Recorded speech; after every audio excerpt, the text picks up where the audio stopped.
ant, you little damn ant, buddy. You're such a nice guy, Jay Leno. I'm bored! I'm so bored! Why don't we go to my website? Gentlemen, the cola is very, very good today. Yes. Did you see the movie Ella McKay? I did see the movie Ella McKay. If there was an election between Ella McKay and Hugh Hathaway, who do you think would win? Like presidential. Like Hugh's the Democrat, Ella's the Republican. Who wins? Well, Ella is the representative of her party. But she's a Republican. Because It's Hugh is distinctly said to be a Democrat, so that means she must be a Republican. From the state she was born and raised in, of course. Though. Maybe it's the primaries, or I refuse to believe that Ella McKay is a Republican, no matter how much that movie wants us to think that maybe. Who knows? Could be anything. It's so weird that they kept it vague. Yeah. It's one of the funniest things about that movie. One of the best parts about it. I mean, I truly don't think either of them. I think somehow that it would be the first presidential election to go to a third party. You're saying that Ella McKay can't be president of the country she was born and raised in? I am indeed saying that, whatever country that may be. We don't know. There's no way of knowing. Welcome to the podcast, everybody. Sorry for starting it with an Ella McKay bit. Do not apologize for that. Speak your truth. Ella McKay is real. She's going to win. Did you say Ella McKay is real? I said Ella McKay is real. Ella McKay is real? I mean, Hugh, what's his name? Hugh It's not Hugh Jackman. It's Hugh Hathaway, yes. I knew it was the last name of a member of the cast of Les Miserables, just not the one whose first name is also Hugh. Hugh Hathaway, not Hugh Jackman. I mean, he is explicitly in Israel in this movie for a cutaway for no reason.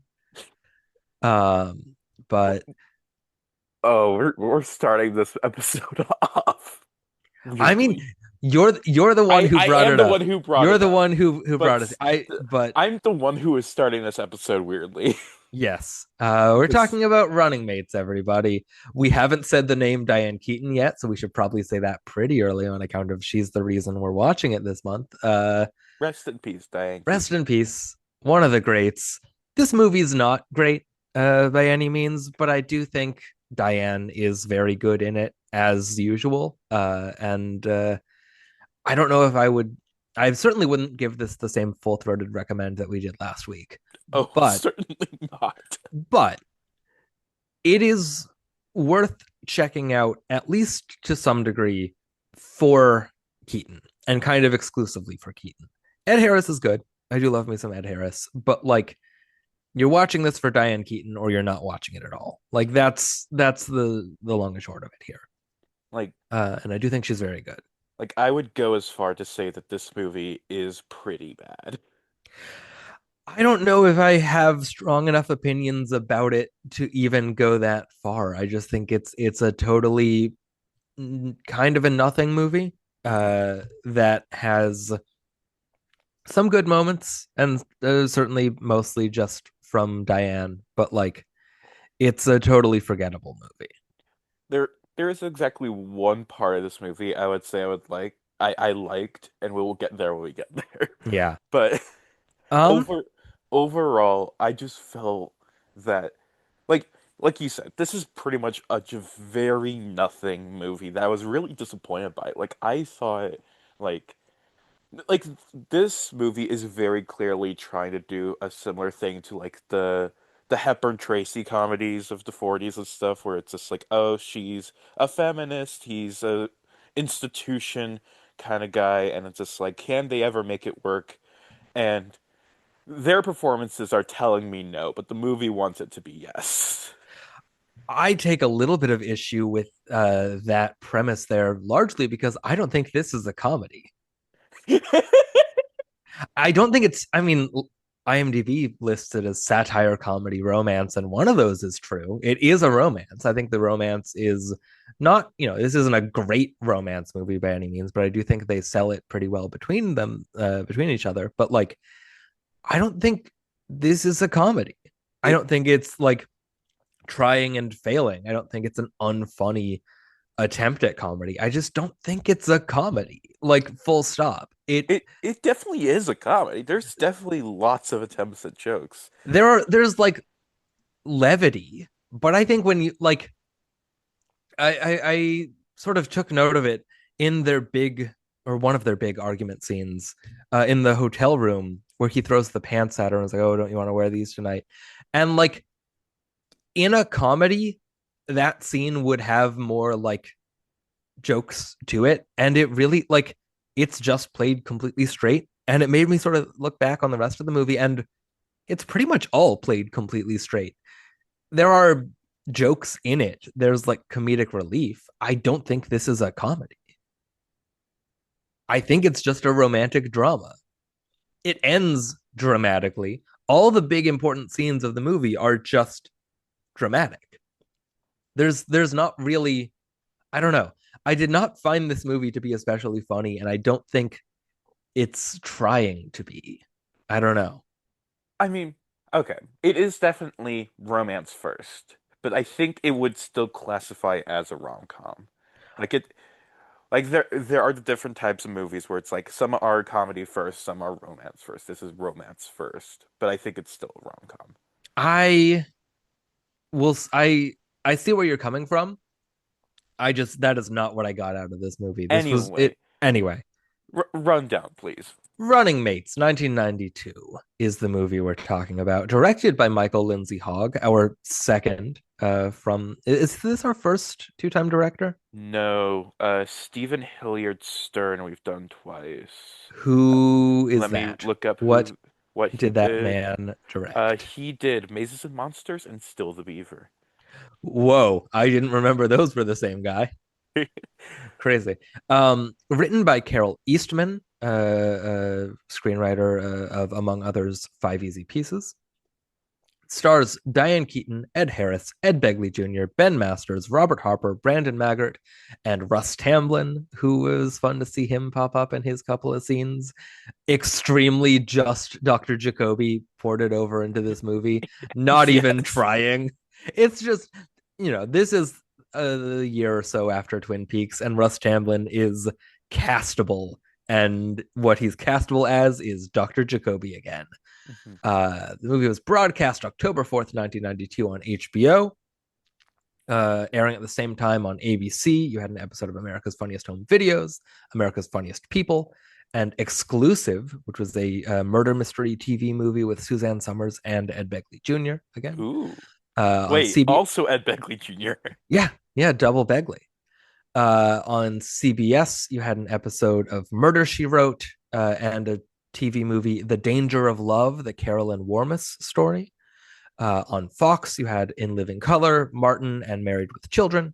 And on NBC, you had an eyewitness video and My Blue Heaven, the Steve Martin, Rick Moranis movie that's also inspired by the same true story as Goodfellas, which makes for a real interesting double feature. But yeah, that's the rundown. Those are the basics. Shall we get into the movie itself, which opens up on the first of many instances of "You Are So Beautiful," and the biggest surprise in any movie we've done so far: Ed Begley Jr. with hair. Oh, that we And I know he's not always bald, and I know that part of that just comes from his character on Arrested Development that has alopecia, that I always think of him as a notably bald actor, but this wig on him is terrible. Oh, I immediately wrote him down for worst hair and makeup. Also, I'm Yeah. still kind of looking up exclusive because it's just like, do I want to like prioritize It doing this seems movie? it seems kind of fun. It seems kind of interesting. Anyway, um, but yes, like I will say, he is not the thing I mentioned earlier as like the best part of this movie, but he is kind of the best person in this movie. He's the Oh one I wow. always enjoy seeing. I vehemently disagree. I found that character really grating. To be fair, he's barely in it, but it's Yeah, just like but it's such I a characterization that okay. I So anyway. first scene when it's just like him being like moping around the house because his girlfriend dumped him, and we first see that hair. It's just like, why is this an Ed Begley Jr. role? Why is he in this as this person? This doesn't feel like his type at all. But then as it went on, like into the scene at the diner and when he came back later, or it was just like I got it more, especially as I got more of the what the movie actually is, and I was just like, I need this out of nowhere Ed Begley Jr. to come lift me up, lift my spirits. I mean, he is probably the best argument you can make for this movie being a flat out comedy. But like not in a for the I it just breaks my brain to think about the quirky characterization they've given him is that he only eats food that's white, and he's obsessed with "You Are So Beautiful" and has to play it at all times. And he's this like one hit wonder musician who's Diane Keaton's brother, and he's just very neurotic and sort of, I don't know. It was weird. I did not enjoy uh what's his name? He's got like a it's not like, oh god, what is his character's name? Chapman. Chapman Snow. I could only come up with Anthony Hopkins' character in The Human Stain, Coleman Silk, which is another this What the chat fuck is the human silk? Or the The human Human stain? Stain. It's based on a I don't remember who wrote it, but he plays a college professor who like uses some unintentionally racialized language and gets hashtag canceled. But it turns out he's actually a white passing black man himself. And he starts an affair with the very poor but very smart school janitor, Nicole Kidman. I haven't seen the movie. I just know all this. And also starring Ed Harris, apparently. Hey, there you go. His web connects us all. Ed Harris. His web Uh, connects us all. yeah. The notes are the Uh, quotes. yes, the notes of the quotes. His Ed connects us all. from, from the hit Sony Marvel movie, Madam Ed. Oh man, that movie should have had Ed Harris instead of Dakota. All movies should have Ed Harris instead of Dakota Johnson. Is it too late to change the identity category from should have had a clown in it to should have had Ed Harris in it? I don't think it's too late at all. It's the second week of the year. Low key though, I do want to keep should have had a clown in it. Oh, we will absolutely. More movies should have Ed Harris in general. I Yeah, love Ed Harris. I I think do. he's one of our most just consistent actors of the past, 4 5 decades, however long he's been acting.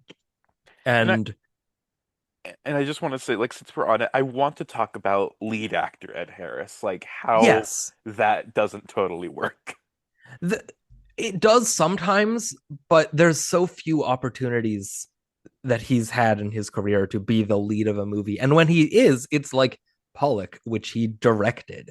Mhm. And like, he has to really vouch for himself in that regard. But I love Ed Harris. And you know what else? We need more of Ed Harris on this year's awards like circuit. I want to see him with Amy Madigan in the audience of these award shows. I feel like I Oh haven't seen him yeah, at all.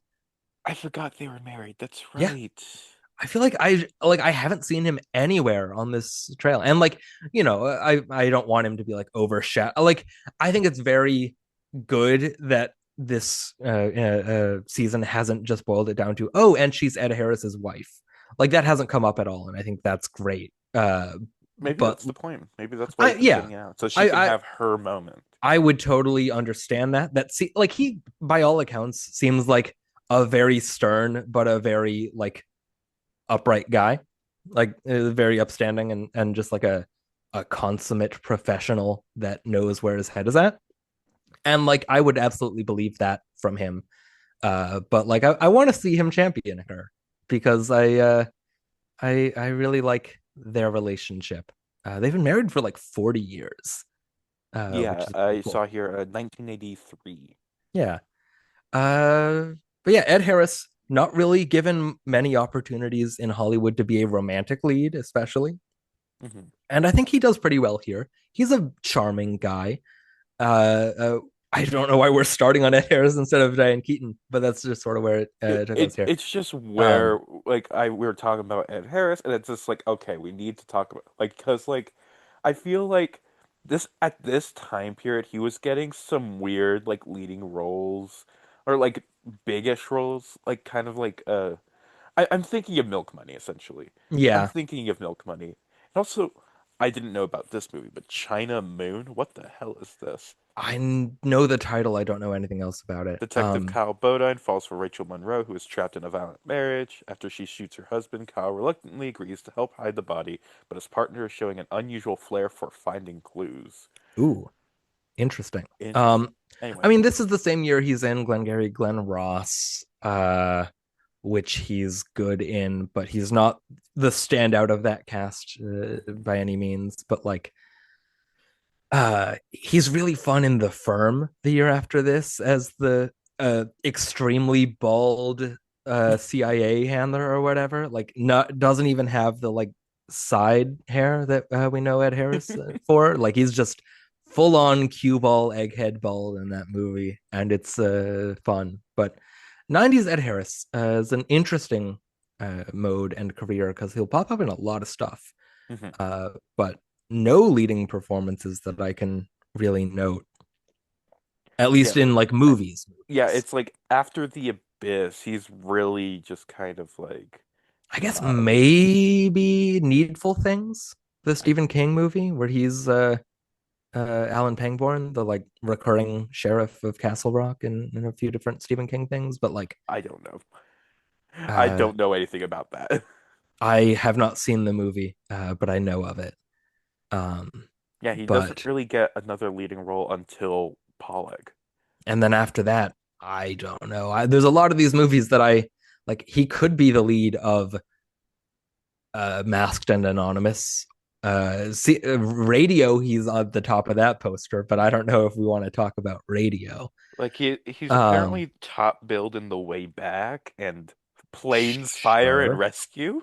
sure. I Appaloosa, he also directed, so I wouldn't be surprised if he's the lead of that as well. What the hell's Kodachrome? Who knows?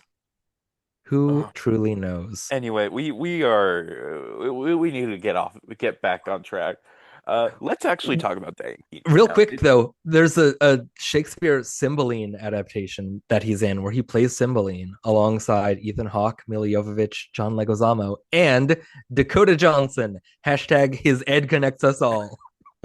Hashtag the notes of the quotes. Hashtag Madam Ed. Anyway, God damn it. Running Uh, Mates, the movie that we're here to talk about. Ed Harris, pretty good, very suave. I never said I it was think pretty good.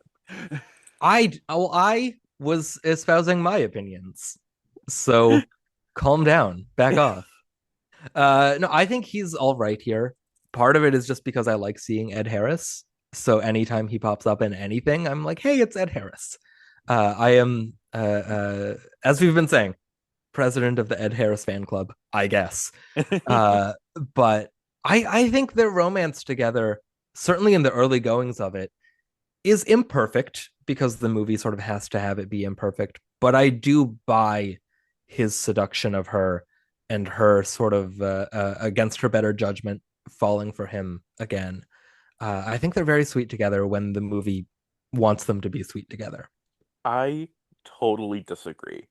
I first of all like his performance is just so nothing to me. Like he feels just kind of very generic politician guy, which I guess is kind of the point, but still, it's just like and I don't believe their chemistry at all. I think like they are just like I understand most romantic comedies are about, oh, these people are opposites, but they attract anyway. But it's just like I feel like in the real world, these two people should hate each other. Like I Yeah. cannot like every moment in this movie, it seems like he is constantly like belittling her and like making her do things she doesn't want to do, and it's just like every every plot beat in this movie is him being mad at her for being herself, even though this is exactly what he signed up for. And it always resolves with her having to apologize and like having to like like accommodate him rather than him doing really anything for her. Or if it is something he's doing for her, it's very just surface level and not anything. It's just like it's such a bad romance, and I don't buy them together, and it pisses me off a little bit. Oh, It's a yeah. Plot wise, the romance is bad. The things that the characters are made to do together, but like the two actors together, I think have good chemistry. I think there's moments between the two of them that I'm like, I wish these characters were better for each other because I think Diane Keaton and Ed Harris play off each other really well in the opposites attract kind of way. That if it were like lower stakes for what those opposites are, I could see the, sort of loose, neurotic Diane Keaton and the uptight, straight laced Ed Harris archetypes fitting better into a more generic romantic plot. I liked them together on that level. When I was ignoring the things that the characters are doing and saying, just like on their sort of base level chemistry, I bought it, which I think goes a long way to making this movie work. Because if they don't have chemistry, you're really gonna even more see the cracks and see how much it's not working. And I think they sold me on it better than the movie maybe deserves, but they did sell me on it.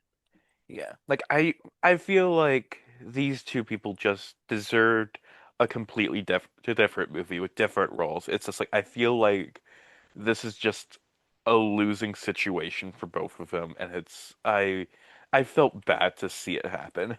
Yeah, it's I don't know. I didn't dislike it as much as you did here, but I'm not going to come away from this like telling people to go watch the movie or recommending it as like a hidden gem by any means. Keaton's good.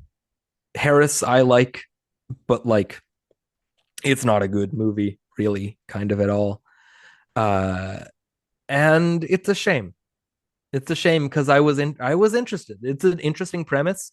It also takes an hour to get to what everything online says is the log line of the movie, with the whole sex movie thing that shows up literally 1 hour into this 93-minute movie or however long. Let's talk Uh about that movie though.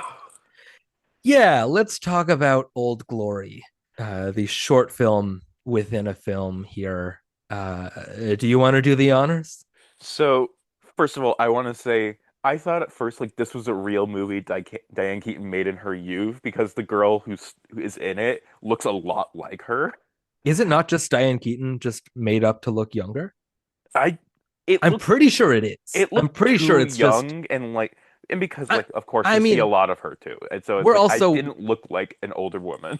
we're also. I mean, she's 46 That making this that's movie, still like but there's signs of age. it's also we're watching this movie on a low quality YouTube upload, and even then, within the movie, what we're watching is intentionally grainy, low quality footage from this like late Oh, 60s. found the Like, actress credited for young Aggie Snow, oh, Charity Rowland. well, there you go. I stand corrected. Fuck me, I guess. Fuck you. Okay. Anyway, so let's see if I can remember everything that happens in this movie. Uh, all I really remember is that there's the guy in the Richard Nixon mask, and he is fucking her while draped in the American flag, and there's like a lot of it is just her like stripping and whatever. Or and it's just like She's like topless and she has like the flag painted over her chest and she's holding flags in front of her chest and she leans over and flips up her skirt and she has the American flag printed on her underwear and all this yes. stuff. And it's a provocative political satire art film. It's not porn Yeah. by any means. And the movie goes to great lengths to let us know, hey, by the way, this wasn't porn. Hmm. But it's see, if that had happened much earlier in the movie and we could have that be the actual plot of it and not the third act twist, would have been a lot more interesting. Because as it stands, the plot of the movie is Aggie Snow is very sharp-witted and everyone else around her is very upset by the fact that she speaks her mind. And will she be a good first lady? Will she be able to marry this guy? And that is not enough to sustain a whole movie, especially when it's not done well. I do want to say one thing that kind of bothers me about the movie, and no, I don't think I mentioned this is my favorite part of the movie. I love this short film. Yeah. Um, but I do want to say, why is a Richard Nixon mask so easily available in 1965? Or like, why is that something It's they would want? 69, right? I So looked he back, and it was 65 that they oh, wrote. well, Like, and it's just like, yeah. yeah, he had run for president before, but I feel like those Nixon masks weren't like he wasn't really the face of the Republican Party or anything Yeah. Was he until even governor of California yet? was I he don't ever governor of California? I thought that Yeah, was he Ronald was. Reagan. No, he also was. Like right, that was the whole thing after he lost the presidency, he became governor and then became president after. Am I wrong? Maybe I'm wrong. Um, I'm looking at his page. I don't see governor on here. Oh, he ran for governor, I think, but I think Oh, lost. did he not? Okay. Well, never. Once again, Yeah, I he lost guess to Pat I'm wrong. Brown. I guess I'm wrong once again. It happens. It's okay. You'll come back. I don't Anyway, think I will. uh, but yeah, it's just like a Nixon mask is much more Watergate era type humor. It's just like this doesn't feel like something that I actually anyway, but I still really liked it. I wrote down wow, Aggie Snow made the ending of the Doom generation in 1965. Have you seen the Doom generation? It'll only make sense you have. I have not. That's one of my uh blind spots there. You really should watch it. It's a great I movie. should. But Uh yeah, that just sort of comes up in the last 30 minutes of this movie and gets resolved by being not resolved. Like it's gonna be a big scandal, maybe, and Ed Harris beats the shit out of uh, uh Russ Russ Tamblyn and then Tamblyn. is like given the money he wants, and then it leaks anyway.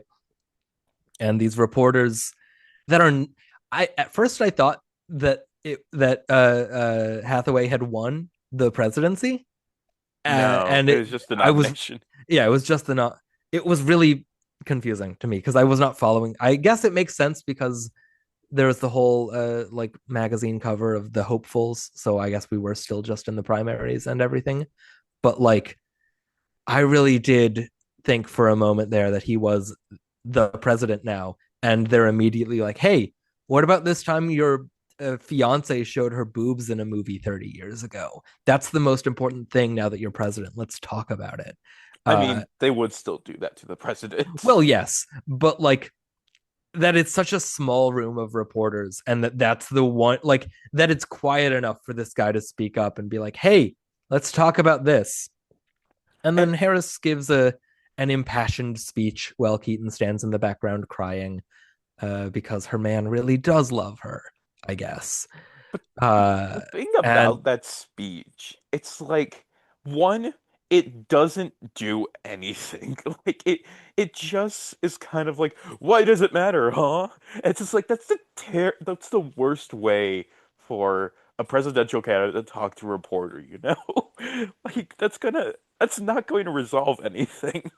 I mean, it's all just an appeal to decency and privacy of like, hey, why do you care? Why does it matter? First Amendment, shut up.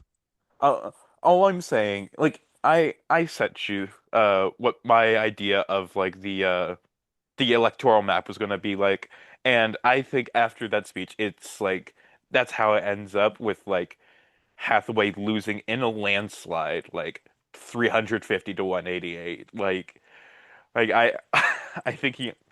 How many states did I put in for him to win here? Like only like 12 states. It's just Yeah. like it's he is going to be. This is the worst way to start a presidential campaign, Yeah. especially right after getting the nomination. Really drawing a lot of attention, especially in 1992 when there were still political scandals that could derail a career. Oh yeah. This is like, I mean, this is pre-Clinton and everything. This is like modeled after what? Gary Hart or whatever, the Mm. front runner guy from the movie The Front Runner with Hugh Jackman. His ed connects us all. His web connects us all. I, Uh, I have now decided this year I will on every episode commit to a bit that annoys you. I won't actually, but that you will like unintentionally. it's gonna happen. Like, and it's probably going to be mostly the like his blank connects us all, or the notes or the quotes or something like that. Well, so far that's just the two that it's been. So Yes, I know, technically you're right. Gordon. I know, but I'm saying you're going to continue these bits. I don't think I will. You won't. I haven't said the one from last episode at all this episode. You You said the have. notes or quotes earlier. You said it like 3 times. I haven't said it. Run it back. You I'm wrong, said it shut in up. response to me saying it though. Well, yeah, because you said it, but I didn't. No, shut up. Anyway, I don't remember how we got there. Hugh Jackman, front runner. Yeah. This is it's kind of quaint that this is the political scandal, the political sex scandal that we're committing so hard to in this movie here. Yeah. I don't know. It's before our time to like know and conceive of a political landscape where this is such an outrage, but you know, oh well. Yeah. Want to know my favorite quote from this movie? Sure. It's something that Ed Begley Jr. says at the diner. That Uh, doesn't surprise me. Shit, why are they always putting some damn thing in the food? Yeah. I did like the bit where he's accusing where Harris is like it's during their big blow up argument where he's sort of trying to get her to adhere to the more traditional husband and wife roles, and she says, I am not your husband yet. And then he's sort of like, see that slip of the tongue. There you go. And she corrects herself. Like, what I'm trying to say is, you're not my wife. And I do like the idea of calling this character President Male Wife. I did a few times in my notes call him President Male Wife. So I did get a bit of a kick out of that. But yeah, I mean, it's just not much of a movie now, is it? Ultimately, No, I mean there is plenty of movie here. We just don't care about most of it.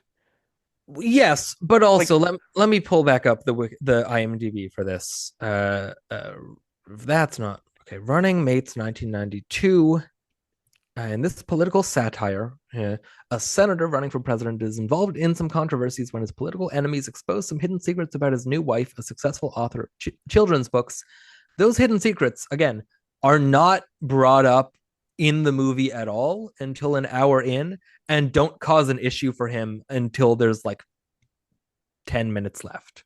Like, if that's the log line you're selling the movie on, the tagline on the poster is, he's got a bright political future, she's got a sexy secret past, which not really, but also that there's so much lead up in this movie before we even get to that it feels like it's moving at such a snail's pace. Like, I kept thinking of The Contender, a movie that does this a lot better, not just in terms of the pacing of its controversy plot and sort of everything.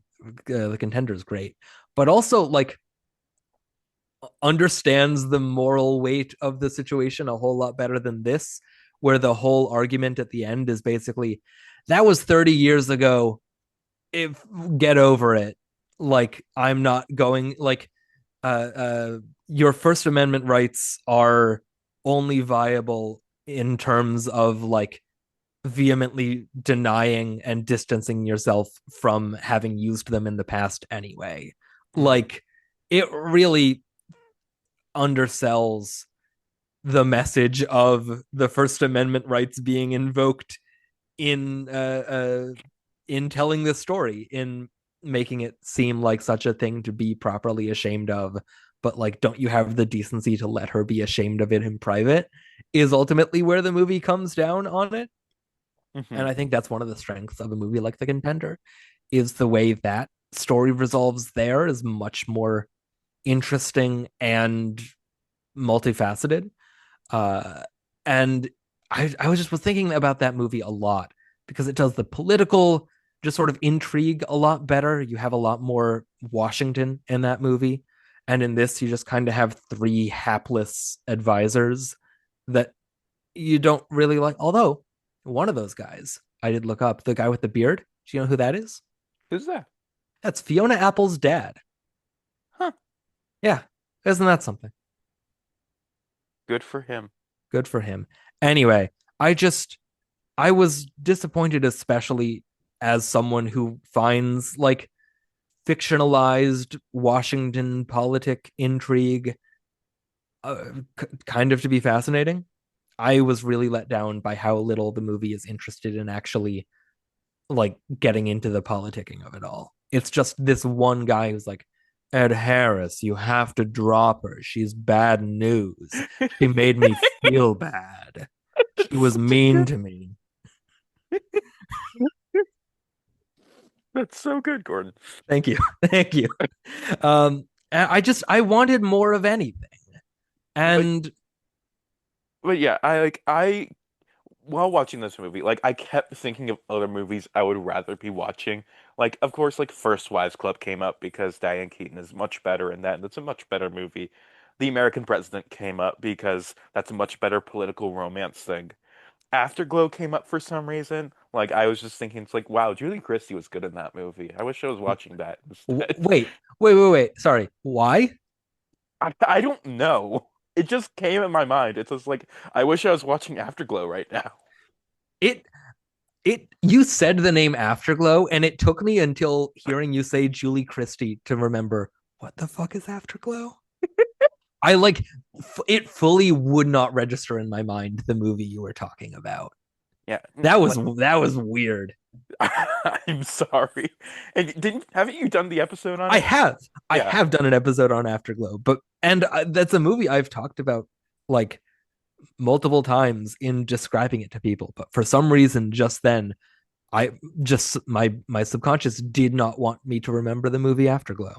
Anyway, but I was thinking mostly about Ella McKay, which is a almost equally bad movie, but at the same time, I was like, this movie made me appreciate Ella McKay more because it could have been worse.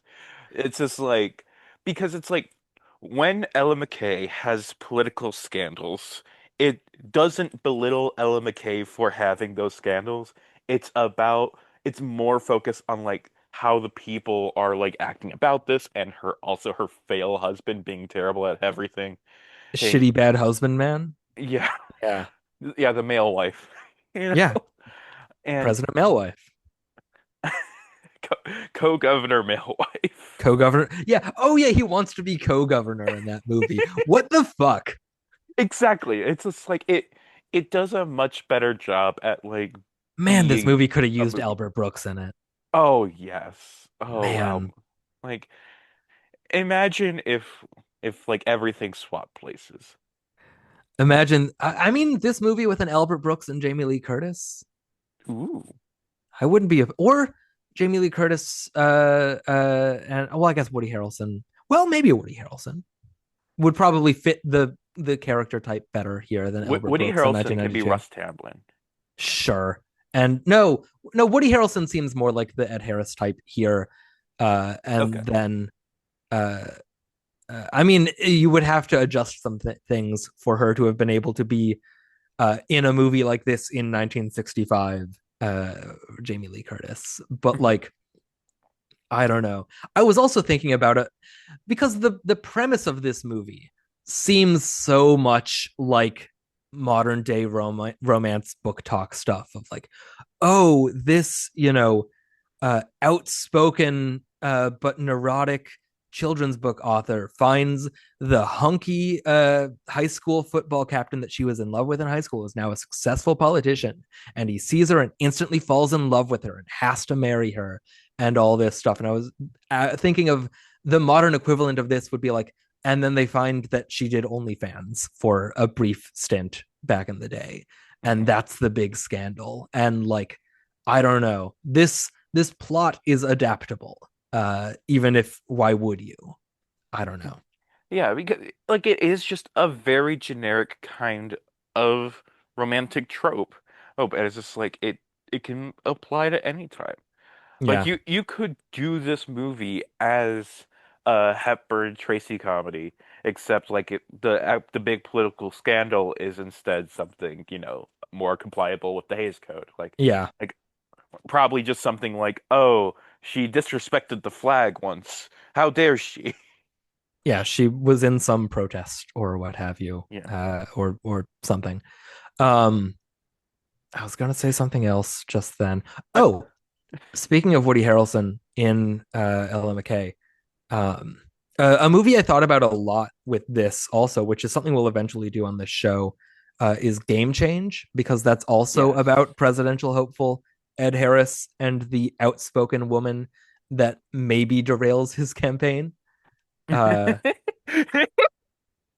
I mean, that's not what this movie is. And Woody No, it's Harrelson it's plays the it's campaign manager in that. accurate, but it's funny to frame it in that lens because in this movie it's fiction. In that movie it's John McCain and Sarah Palin. Well, yes, I said it reminded me of it. I didn't say it was the I same movie. no, but I'm just saying it's very funny Thank to you. remember that movie exists. Yeah, not a bad movie, honestly. Game Change is interesting. I've seen it before. I need to rewatch it for this podcast. We will at some point do that. What other notes do I have about running mates? I like when she calls when she sort of like disses the guy, the shitty guy with the voice I did, by saying that she didn't want to make Ed Harris seem like the template of everybody's favorite asshole. Hmm. Okay, sure, Okay. fine. Yeah. Okay. Weird. I I We really just have gonna nothing. we just gonna yeah. I just said, weird. It's like there isn't really anything to comment there. No, there's not. He does ask her if she's fertile, Yeah, he really does. and then says it's an apt question for a woman over 35, which, I mean, yeah, but I don't know. Russ Tamblyn in this movie, glad to see him. President Male Wife. Yeah, I I really just don't have any notes here. I I was surprised to find out that like I pretty much went over all of my notes without even looking at them. The only thing I didn't mention was I wrote down her ex is named Winston LMAO, which I just thought that was a funny name. He's got like a weird last, and it's like Winston spelled Wynstyn, right? I Something weird like yes, that. because that's in the movie. Yeah, as like Winston, like I Barnett I don't or remember the something. last name. I think it's Barnett or Barrett or something. It doesn't matter. Barrett, it sounds right, actually. But it's a weird name. Um, yeah, I don't have any other notes other than one comment on the YouTube upload that I watched. That "Make America Great Again" monologue is great. Monologue with a W instead of an E, and the comment had been edited, What? so they didn't catch the typo anyway. There's Um, also a not the cry laughing emoji, but the laughing emoji with the bead of sweat. oh yes. Uh, Um, there was actually a IMDb trivia I liked here. Some notion of Carol Eastman's opinion of the rewrites by others of her original script may be gleaned from her preferring to use the pseudonym A.L. Appling in the credits, an anagram of appalling. yeah, that was fun. Um, I just other things I have pulled up, totally unrelated. I just pulled up upcoming projects from Ed Harris. He's in Yes.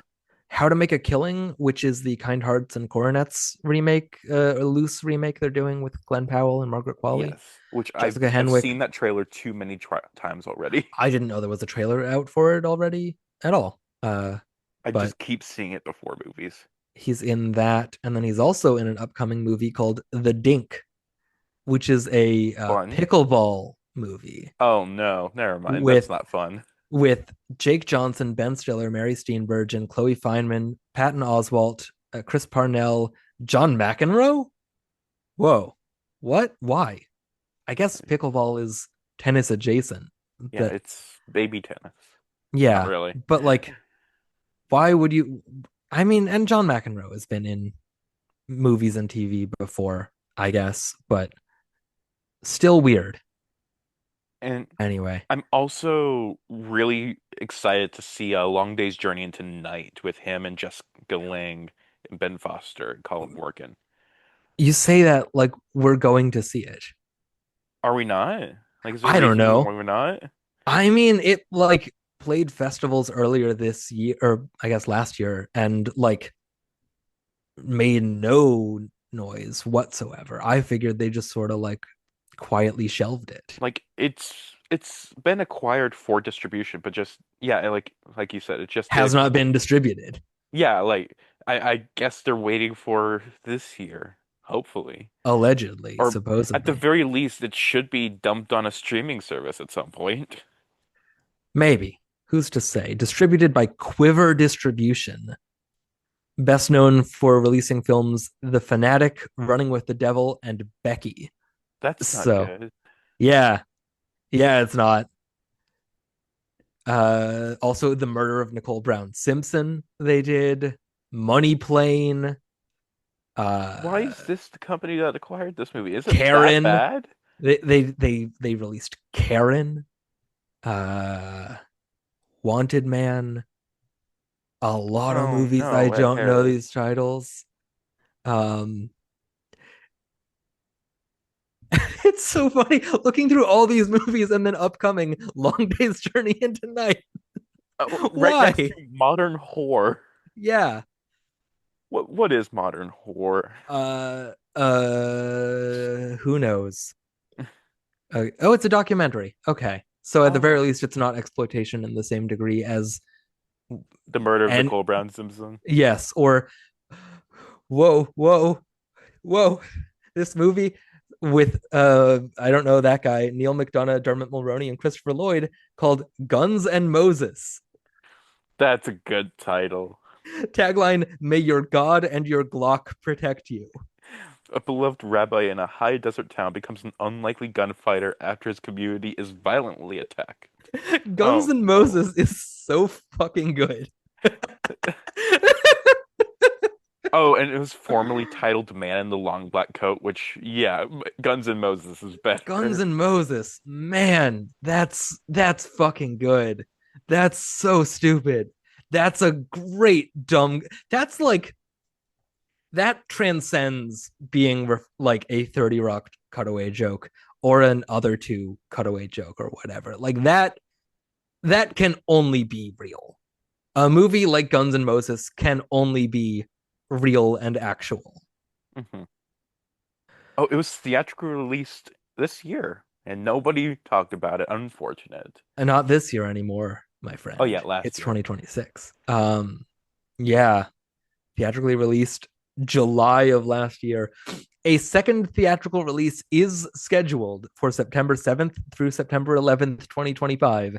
Never forget. Someone has not updated this Wikipedia page. Oh, it was a Fathom event screening. Whoa. Fathom Events see Neil McDonough in Guns and There's Moses. merch. There's merch. There's merch. There's Guns and Moses On the merch. Fathom Events website, you could get a hat, you could get a polo shirt, you could get a coffee mug, you can get a t-shirt, you can get a t-shirt with the tagline on it. Whoa. This movie rules. This I'm is gonna so see if cool. I can It has a actually. 73 on Rotten Tomatoes. I wasn't expecting that number at all. That's off of 11 reviews. That's not bad, honestly. That's a better showing than I would have expected for Guns and Moses. I sent you the link to the shirt. Do you want me to buy this for you? No, Okay. definitely not. Um, Why not? no, I don't want it. But Don't like, you? hey, this is one of the 201 films eligible for Best Picture this year. Okay. This Awesome. is on the letterbox list of the eligible films for Best Picture. It better get nominated. Like I know it's really close between this and Train Dreams, and I hope this gets in. Situated on the list right in between alphabetically Goodbye June and Hamnet. What's Goodbye June? It's the Kate Winslet directed Helen Mirren is Dying movie.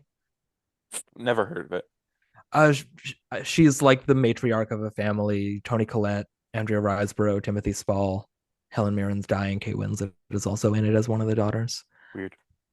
Anyway, Cass, if you're listening to this, please buy Gordon the Guns N' Moses Do not, t-shirt with do not, tagline. do not. It's only $18. It's fine. No, no, thank you. Like it'd be a perfect Valentine's Day gift. Like you have little over a month. That's just like you got this. I believe in you, I Cass. I disagree. I don't want that. Okay, buy that, but then inside it place like a gift he actually wants. Sure. Okay. Anyway, we we have nothing else to say about Running Mates, do we? The guy who directed Guns N' Moses also directed a movie in 2005 called When Do We Eat, where Michael Lerner plays an old school dad is as tough on his sons as his father is on him. On this night, however, one of the boys slips dad a dose of special hallucinogenic ecstasy in order to, quote, give him a new perspective. The poster for it is crazy.